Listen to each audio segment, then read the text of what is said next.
بسم اللہ الرحمن الرحیم الحمد للہ وکفی وسلام علی عبادہ الذین اصطفی اما بعد فاعوذ باللہ من الشیطان الرجیم بسم اللہ الرحمن الرحیم والعصر ان الانسان لفی خسر الا الذین آمنوا وعملوا الصالحات وتواصوا بالحق وتواصوا بالصبر صدق اللہ المولانا العظیم۔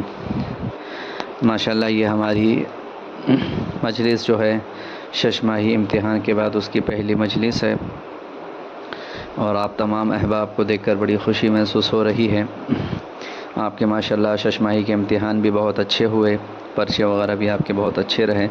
اللہ اسی طریقے سے دنیا کے ہر مرحلے میں آپ تمام احباب کو اللہ تعالیٰ کامیاب فرماتے رہے، آمین۔ آج آپ کے سامنے ایک مختصر سا عنوان میں پیش کرنا چاہتا ہوں، کیونکہ آپ کے شش ماہی اور سالانہ امتحان کے درمیان مختصر سے تقریباً 4-4.5 مہینے کا وقت ہے۔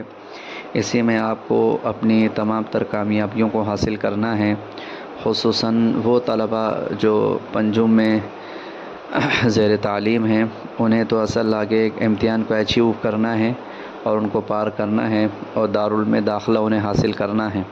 تو ان کے لیے تو وقت بہت ہی قیمتی ہے، ایک ایک وقت کو لیں تول کر خرچ کرنا چاہیے۔ تو میرے پیارو، ایک بات ذہن میں رکھیے کہ اصل انسان جو دنیا میں کامیاب ہوتا ہے وہ وقت کی پابندی ہی کی وجہ سے ہوتا ہے۔ آپ دنیا کے اندر اگر ان ہستیوں کو اٹھا کے دیکھیں جن سے اللہ تعالیٰ نے کام لیا ہے، جن سے اللہ تعالیٰ نے کوئی تجدیدی کام یا کوئی انہوں نے کارہائے نمایاں انجام دیا ہے، تو یقیناً انہوں نے اپنے وقت کی بہت حفاظت کی ہے، خواہ وہ دنیاوی معاملے میں ہو یا دینی معاملے میں ہو۔ اللہ تعالیٰ کے ایک آسان اصول ہے، اللہ تعالیٰ کے اصول جو ہیں اس کے لیے کوئی دین دار ہونا کوئی شرط نہیں ہے۔ اللہ کے چند اصول ایسے ہیں، اسے جو کوئی فالو کرے گا اللہ تعالیٰ اسے کامیابی عطا فرمائے گا۔ یہ اللہ تعالیٰ کے اصول ہے۔ اسی لیے علماء نے لکھا ہے نا کہ اصل اسلام جو ہے وہ بلندی چاہتا ہے، الاسلام یعلا ولا یعلا، اسلام تو بلند ہونے کے لیے ہی آیا ہے، لیکن اگر کسی غیر کی کوئی عادت کوئی خصلت اگر اسلام میں آ جائے، مسلمانوں میں آ جائے، تو بلندی کے باوجود اس باطل چیز کی وجہ سے اسلام پست ہو جاتا ہے۔ آج ہم اپنے حالات کو بخوبی دیکھ رہے ہیں، ہے نا، کہ مسلمان کس طرح پستی پہ حالت پہ جاتا جا رہا ہے۔ صبح سو رہا ہے، آرام سے 10-11 بجے اٹھ رہا ہے، پھر اپنے کاموں کی شروعات کر رہا ہے، صبح ندارت، فجر کی نماز ندارت۔ تو میرے دوستوں، اصل یہاں مسلمان کی کامیابی اللہ تعالیٰ نے صبح میں چھپا رکھی ہے، دینداری میں، اخلاقیات، معاملات، معاشرت میں چھپا رکھی ہے۔ لیکن اب غور کریں کہ ہم جس طرح سے مسلمانوں کو کام کرنا چاہیے نہیں کرنا چاہیے، ہم نے باطل کے طریقوں کو اختیار کر لیا، باطل چیزوں کو اختیار کر لیا، راتوں میں جاگنا، ہے نا۔ اسلامی شعور یہ تھا کہ راتوں کو جلدی سو جائیں، صبح جلدی بیدار ہوں، لیکن ہم نے اس شعور کو چھوڑ دیا۔ اس کے برخلاف وہ قومیں جو بھلے کافرانہ مشرکانہ عقیدے رکھنے والی ہوں، لیکن جنہوں نے طریقہ اختیار کیا ہے، اللہ نے ان کو دنیاوی اعتبار سے آپ غور کریں گے تو کامیابی دی ہے۔ آپ ذرا لنڈن چلے جائیں اور اسی طرح سے پیرس وغیرہ چلے جائیں، فرنگی ممالک میں چلے جائیں، تو وہاں پہ 7-8 بجے تک بالکل دکانیں بند ہو جاتی ہے۔ جاپان کے اندر، چین کے اندر، ہے نا، صبح 7 سے 8 بجے دفتر کھل جاتے ہیں، اور رات میں تقریباً 6-7 بجے بالکل کھانا پینا ان کا ہو جاتا ہے۔ یہ وہ زندگی ہے جنہوں نے اسلامی زندگی کو اختیار کیا، جس کے نتیجے میں اللہ تعالیٰ دنیاوی اعتبار سے، ظاہری اعتبار سے اللہ تعالیٰ کامیاب فرما رہے ہیں۔ تو یاد رکھیں آپ حضرات کہ اللہ تعالیٰ دنیا کی کامیابی کے لیے، دنیا کے عروج کے لیے، اللہ تعالیٰ کے لیے مسلمان ہونا بھی شرط نہیں ہے۔ اللہ تعالیٰ کے جو اصول ہیں، جو اصولوں کو فالو کرے گا، فطرت سلامت کو، جو فطرت اسلامیہ کو اور فطرت سلیمہ کو جو فالو کرے گا، اللہ اسے دنیاوی اعتبار سے کامیابی عطا کریں گے۔ بھلے ہم کسی کے لیے زیادہ سے زیادہ بد دعا کرتے رہیں، فلاں ہلاک ہو جائے، فلاں ہلاک ہو جائے، نہیں، جو اصولوں کو فالو کرے گا کامیابی کے، اللہ اسے کامیابی دیں گے، ہے نا۔ دنیا اخروی اعتبار سے تو اللہ کا معاملہ الگ ہے، اس کے لیے تو بہرحال دینداری، ایمان شرط ہے، کلمہ لا الہ الا اللہ توحید شرط ہے، لیکن دنیا میں بہرحال ان اقوام کے عروج و زوال کے لیے اللہ تعالیٰ نے ایمان کی بھی شرط نہیں لگائی۔ تو میرے دوستوں، سب سے اہم بات یاد رکھیں کہ وقت بہت ہی قیمتی چیز ہے، اس لیے صوفیہ کرام تو فرماتے ہیں الوقت سیف قاطع، یعنی وقت تو کاٹنے والی تلوار ہے، یعنی اگر وقت کو تم صحیح یوٹیلائز نہیں کرو گے تو وقت تمہیں کاٹ کر رکھ دے گی اور تمہیں ہلاک کر کے رکھ دے گی۔ اور اسی طرح سے مشہور مثال ہے الوقت اسمن من الذهب، ہے نا، وقت سونے سے بھی زیادہ قیمتی ہے نا. سونا جس طرح انسان کی نگاہوں میں قیمتی ہے، ایک انسان کی نگاہوں میں اس سے زیادہ وقت قیمتی ہے. بلکہ دانشوران قوم اور حکماء حضرات تو یہ فرماتے ہیں کہ الوقت هو الحیاء، کہ ہمارا یہ وقت ہی ہماری اصل زندگی ہے. وقت جو ہے ہماری اصل زندگی ہے. جو وقت گزر گیا بس ہماری زندگی کا وہ لمحہ ختم ہوتا چلا گیا.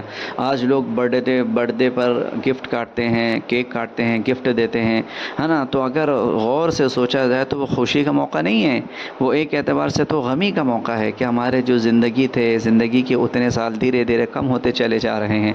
پتہ نہیں ہم نے کیا معاملہ کیا، نہیں کیا، ہم کو ترقی ہوئی، ہم نے کبھی نہیں سوچا. تبھی آپ غور کریں تو یہ تو غم کا موقع ہوتا ہے، لیکن ہم اسے خوشی کے طور پہ منا رہے ہوتے ہیں. تو یاد رکھیے وقت کو ایک دم تول کے خرچ کریں. اسی لیے علماء لکھتے ہیں، ہے نا، اور فقہاء لکھتے ہیں کہ وقت کو تول کے خرچ کرنا چاہیے. ایک مرتبہ حضرت مفتی تقی عثمانی صاحب دامت برکاتہم العالیہ نے اپنی کتاب میں لکھا ہے کہ حضرت مفتی شفیع صاحب رحمہ اللہ تعالیٰ جب حج سے تشریف لائے تو حضرت کے لیے انہوں نے گھڑی لائی. تو کہا بیٹا آپ کے لیے میں نے ہدیے میں طور پہ گھڑی لائی ہے. تو حضرت بہت خوش ہوئے، حضرت مفتی تقی صاحب. تو فرمایا بیٹا گھڑی کا کیا کرو گے؟ بولا حضرت اس سے میں وقت دیکھوں گا اور پھر نمازوں کی پابندی کروں گا. تو بولے بیٹا یہ سب تو کرنا ہے، لیکن اور آگے کی بات یاد رکھو کہ اس گھڑی کے ذریعے اپنے وقت کو تول کر خرچ کرنا ہے. سمجھے میرے پیاروں، وقت کو تول کر خرچ کرنا ہے. وہ بات اپنے والد گرامی کے اس قدر ان کے دل پہ لگی کہ دیکھیں آج اللہ تعالیٰ حضرت مفتی تقی صاحب دامت برکاتہم العالیہ سے کتنا کام لے رہا ہے. بہترین انگلش آتی ہے، ترجمہ قرآن کریم انہوں نے انگلش میں لکھ دیا ہے. بہترین فقہ کے اوپر مضبوط گرفت ہے نا. فقہ پہ مضبوط ترین کتابیں لکھی ہیں، ہے نا. پوری اگر دیکھیں تو ملت اسلامیہ میں علماء دیوبند میں اگر کوئی برسر آوردہ اگر کوئی شخصیت ہے تو حضرت مفتی تقی عثمانی صاحب دامت برکاتہم العالیہ کی. وہ کیسے پیدا ہوئی؟ وقت کو تول کر خرچ کرنے سے پیدا ہوئی. تو یاد رکھیے اپنی زندگی کے ہر لمحوں کو کام میں لائیے، ایک بھی وقت ضائع نہ ہو. اسی لیے میں آپ لوگوں کو بار بار کہتا ہوں کہ عصر میں اگر کھیلنے بھی لکھ لیں تو پنجم کے طلبہ کو میں خاص طور پہ کہتا ہوں کہ وہ متنبی ہے اس کے اشعار اپنی کتابوں میں لکھ لیں، اپنی ڈائری میں لکھ لیں، ہے نا. چلتے پھرتے اسے پڑھتے رہیں، تنہائی میں بیٹھیں تو کچھ نہ کچھ یاد کرتے رہیں. اپنے وقت کو یوں سمجھے کہ یہ وقت اگر میں کما رہا ہوں، اگر آج یہ وقت میں نے صحیح استعمال کیا تو صحیح ہوگا، ورنہ تو پھر یہ ہلاک ہو جائے گا. تو اس بات کو ہمیں ذہن میں رکھنا چاہیے. اسی لیے پنجم کے طلبہ کو تو خاص طور پہ انہیں تیاری کرنی ہے، آگے بڑھنا ہے تو انہیں چاہیے کہ اپنے وقت کو بہت عافیت کے ساتھ، لحاظ کے ساتھ وہ خرچ کریں. اور آج کل ایک لوگوں کو بہت بڑا دھوکہ ہوتا ہے کہ بہرحال ہم کل کام کریں گے. کسی سے کہا جاتا ہے کہ بہرحال پڑھائی شروع کر دو، اب امتحانات کی شروع کر دو. حضرت ابھی نہیں، تھوڑا جمعرات گزر جائے، جمعہ گزر جائے، پھر سنیچر سے ہم شروع کریں. مدارس والے کیا کرتے ہیں؟ سنیچر، جس طالب علم کو بولو انشاءاللہ سنیچر کو کام کر دیں گے. اور دنیا والے جو ہیں بس اب منڈے سے ہم کسی کام کی اسٹارٹنگ کر دیں گے، بس آپ تھوڑا وقت دے دیجئے. تو یہ جو کل پہ ٹالنا ہے نا، یہ سمجھ لیجئے جو کل پہ ٹالا پھر وہ کل ہو جاتا ہے، اور کل کبھی نہیں آتا ہے. ہر آنے والا دن جو ہے آج بن جاتا ہے، وہ کل کبھی نہیں رہتا. تو ہمیں یہ سوچنا چاہیے کہ آج کا کام آج کریں، کل پہ نہ ٹالیں. اس بات کو دھیان میں رکھیں. تو بہرحال اس حوالے سے ہمیں بہت غور و فکر کرنا ہے. ایک بات اور آپ ذہن میں رکھیں کہ اب یہ بہت سارے طلبہ آتے ہیں اور کہتے ہیں کہ حضرت کس طرح سے کام کریں، کس طرح سے پڑھیں. تو آپ یاد رکھیے وقت کے بچانے کے چند اصول ہیں. اگر ان اصولوں کو فالو کیا جائے گا تو انشاءاللہ وقت بہت ہی عافیت کے ساتھ ہمارا گزرے گا. سب سے پہلے تو اپنے نظام الاوقات کو بنائیے، اپنے وقت کو آپ سیٹ کیجیے، ہے نا. نظام الاوقات کی مجھے کس وقت کیا کام کرنا ہے. میرے استاد محترم حضرت مفتی ابو بکر صاحب پٹنی جامعہ ڈابل کے استاد ہیں، انہوں نے بہت شاندار نصیحت اس آج اس کو کی تھی کہ بیٹا ہر وقت کے لیے کام ہے اور ہر کام کے لیے ایک وقت ہے. بہت شاندار، بہت جامع نصیحت ہے.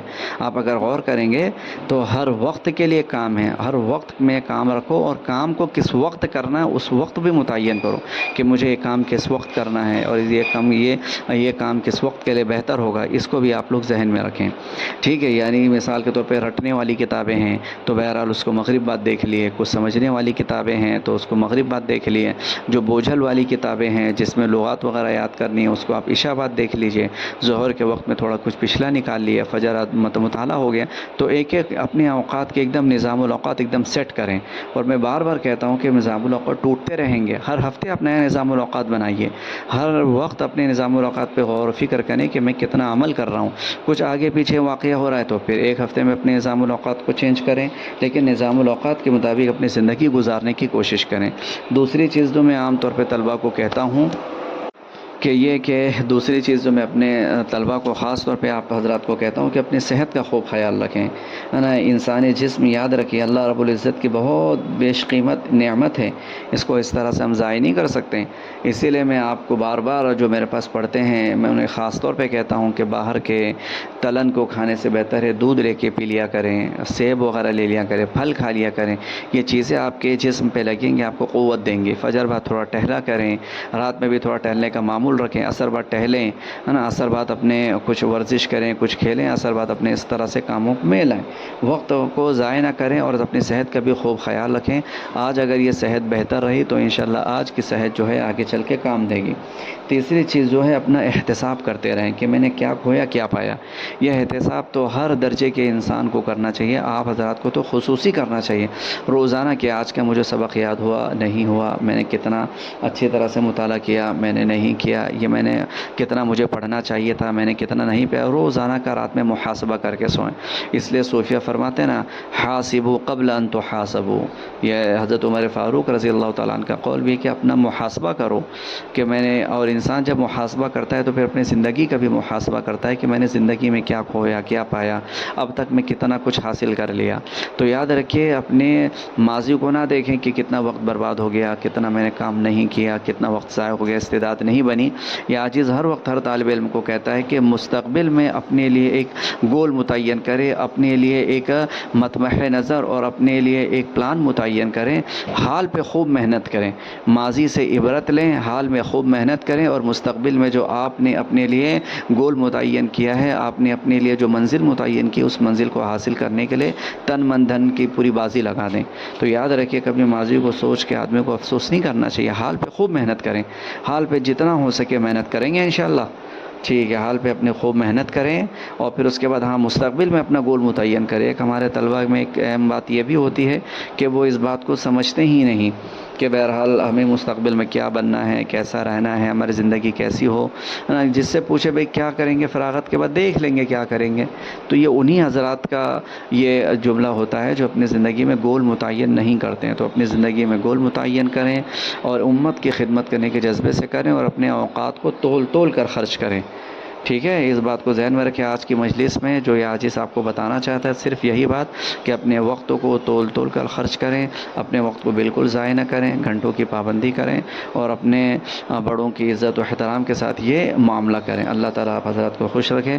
انشاءاللہ اگلی مجلس میں انشاءاللہ اسی حوالے سے کوئی قیمتی بات آپ کے ذہن میں کوشش ڈالنے کی عاجز کوشش کرے گا۔ مجلس میں آتے رہیں، اللہ تعالیٰ آپ کو مبارک کرے، ہے نا، اللہ تعالیٰ خیر و فضل کا معاملہ فرمائے۔ وآخر دعوانا الحمدللہ رب العالمین۔ دعا پڑھ لیں۔ سبحان اللہ بحمدہ، سبحانک اللہم ربنا بحمدک، نشہد ان لا الہ الا انت، نستغفرک ونتوب الیک۔ انشاءاللہ پھر ملاقات ہوگی۔ السلام علیکم۔